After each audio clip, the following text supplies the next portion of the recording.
Jonathan Lemire, now White House reporter for the Associated Press, a regular on the morning show over on our sister network, and an NBC analyst. Jonathan, just an extraordinary day. Your top of mind observations. Yeah, it's a 24 hours we certainly won't soon forget. From last night, of course, the Democrats winning two seats in the Senate from Georgia, gaining control of that body of Congress, giving them both. And then, of course, today, the president, with his rally, steps from the White House, all but inciting the violence that we saw a short time later at the Capitol. Scenes we certainly will be imprinted in our minds for quite some time, Shep, with protesters, these rioters, better said, taking control of the Senate floor. One man walking with a Confederate flag through the same rotunda where John Lewis and Abraham Lincoln had laid in state, seizing control of a building in what can only be described as sort of an insurrection, which, of course, is what Senate Majority Leader McConnell just called it a short time ago. And yet, of course, silence from the White House in terms of condemning it. Yes, the president had to be talked in to putting out tweets calling for peace.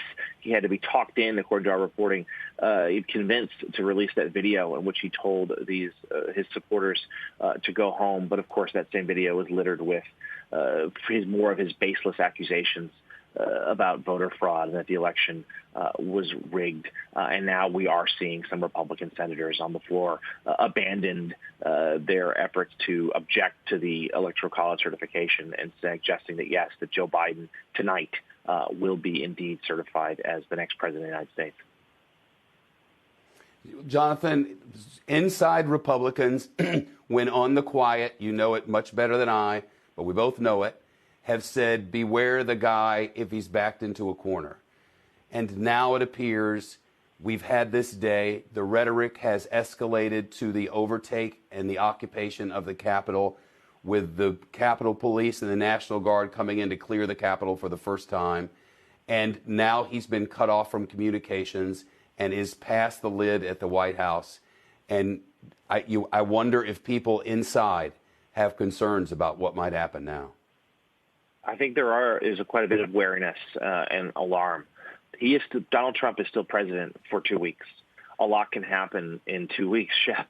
And certainly today, in some ways, felt almost inevitable. As someone who was a Republican put it to me this evening, that this was building towards this for 4 years. It almost seemed like there was no other way for the Trump presidency, the Trump era, to end. And of course it did so in such a dangerous and deadly way. Let's remember, a woman lost her life today, shot at the Capitol. And there is concern. The president is now banned from Twitter for 12 hours. He's been threatened to be banned permanently if he violates the company's terms of service.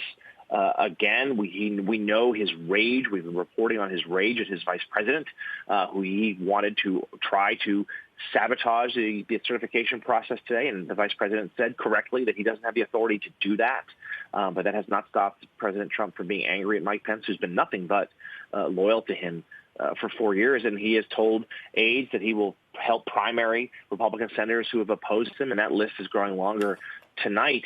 There's a lot of concern as to what he still may do while in office over the next 2 weeks. And certainly we are hearing some Democrats tonight suggest that he needs to be impeached again for the actions today. Whether or not that happens remains to be seen. But I don't think this is the last chapter. We have the confirmation today on the air.